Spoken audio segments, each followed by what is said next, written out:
Okay, let's get right into the stock market technical analysis. This channel is all about using the charts to find profitable trade ideas. So if you guys find value in the content and you're interested in seeing some trade ideas in the market, stay tuned, subscribe, leave a comment. Again, I do have a private member group.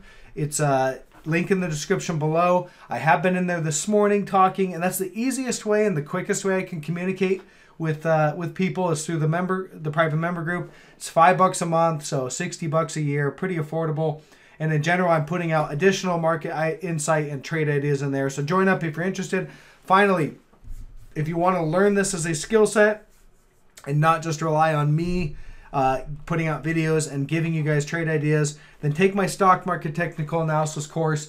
It's a course designed to teach you to read the charts, what to look for, how to find trade setups, how to manage trades, risk reward ratios, position sizing, everything required to have high probability trades. Okay, and I'm not promising I'm not promising endless fortunes and day trading or any of that. That's not really what this channel is about. But it is about how to read the charts and give you an idea of what the charts are telling you. And look for trade ideas, how to find the trade ideas and how to find the setups, how to take the trade ideas, all that. So link in the description below on that. It's priced affordable. Check it out if you're interested.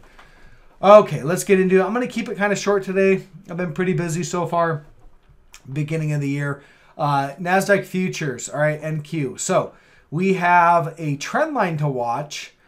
We broke down, this is the trend line I'm watching right now. I'm on an hourly chart, so this is kind of the most recent lows. All right, we've got 1, 2. Now today, you can see we broke down, but recovered that trend line towards the end of the day, and that's it. Basically, at the end of the day, we recovered. So I think that sets us up for a rally and probably a gap up tomorrow, but we'll see. All right, again, this trend line I think is key. If we break down and start to fail here and start to break down, then the lows, the most recent lows, are likely the area where if we start breaking and taking out the lows, it's not going to be bullish, and we'll likely start to have that move a lot lower.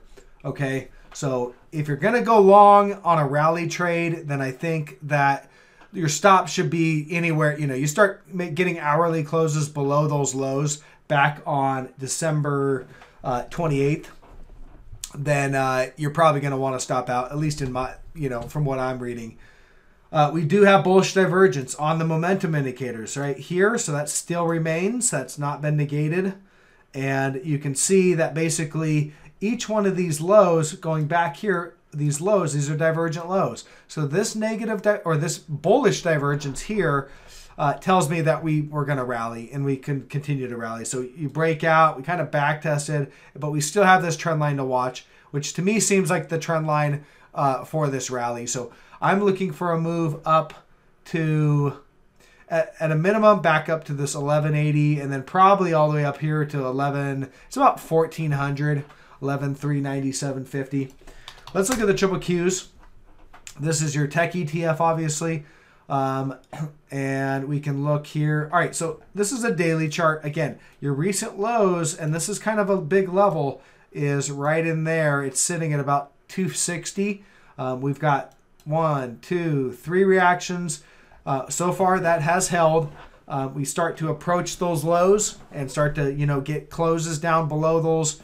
We're probably going to just, continue on down.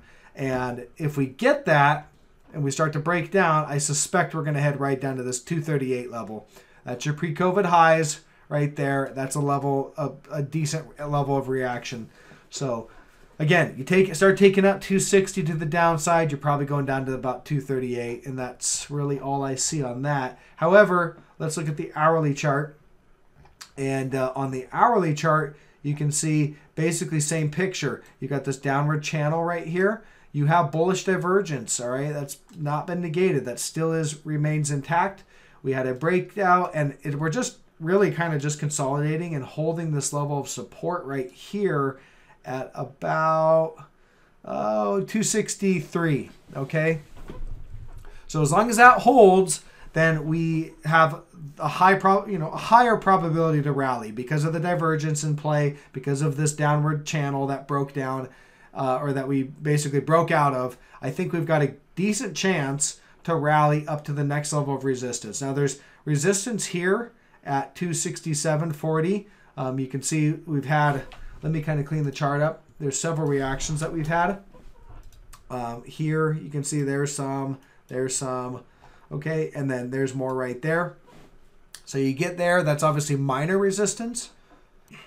You take that out and you should run up to this gap fill right here about 270, 273. Okay, again, I think if we start to head up there, we're probably going to break out and head up and fill this gap right in there. Okay, so that's the next level of resistance. Probably get a reaction there. And then the final level of resistance I have is about this 279.35. And you can see that is a former level of support.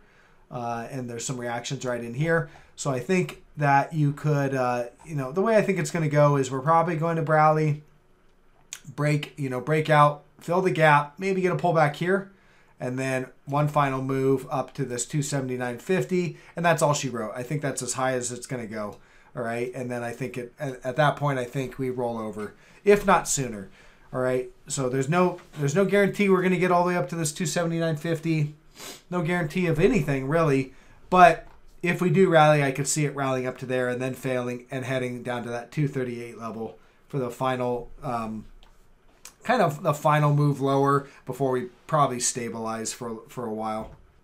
Again, the bullish divergence tells me that that's where I'm getting the rally from, is the divergence. Now, we take the divergence out and start to head lower and burn through it, sure, then we could, then we'll probably just go on down right now to that 238 area. All right, the S&P 500, SPY. So we're looking at an hourly chart here. Again, bullish divergence right here. All right, there it is showing up, and it's kind of down here. So you can see dip down, make a new low, but it's a divergent low. That tells me that we're likely going to rally. And if you really narrow it down and look at it, we are actually making higher lows, all right? And we're actually making higher highs. We made one today with the open. So very minimal trend, but it is, it is uptrending.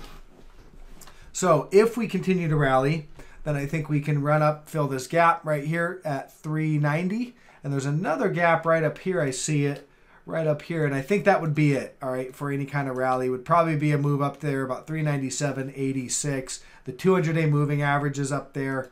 And so let's go over to the daily chart right there. That would be kind of the final area of a rally if we're going to rally. Okay, you fill the gap, probably consolidate for a little bit, fill that gap, and that's all she wrote. I think that's as high as it goes before it rolls over for the next leg lower. Okay, First Solar, and I'm going to wrap with this one.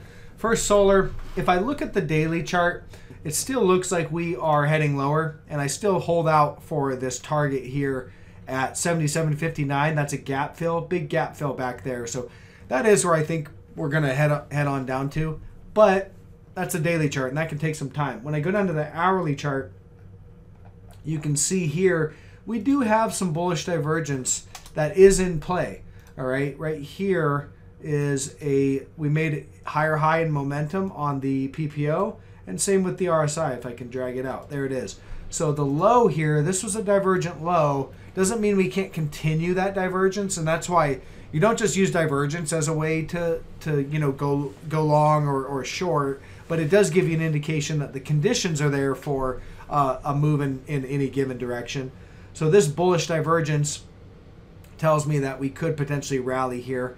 I don't know exactly where we rally to, and honestly, I'd probably be using the SPY and triple Qs to maybe be my guide. We could potentially rally up to the high here. There's a couple levels that I'd be looking at, and one is right about 155 and another is about 162.30. And those would be the levels I'd probably use if we're going to rally. Going back to the daily chart, you'll see, again, this is just an area of support that we're at right now. So until that breaks, you have no sell signal. It's at support. It has bullish divergence on the hourly, and we could get a rally out of this. So whether we get a rally, I think in the future we will be back down here and break. But as of right now, this is what I see. So anything can happen. Obviously, these divergences can fail. They can break down. They can, be burned through and negated. But as of right now, they're there. So we got to respect them. And as such, I need to see a little more proof in the charts that tell me that we are going to break down. I'm kind of in the rally camp a little bit right now. Now, again, the rally that I pointed out, I pointed those key levels where I think we rallied to. So I think it's a relatively small rally, but enough to get some people excited, thinking that it's the start of the new year. And, you know, you're going to have some new year optimism maybe in the markets come out. So that's what I'm looking for right now. And I'll leave it at that, guys. If you guys are finding value, drop me a thumbs up, leave a comment, let me know how I'm doing, and I will catch you on the next one.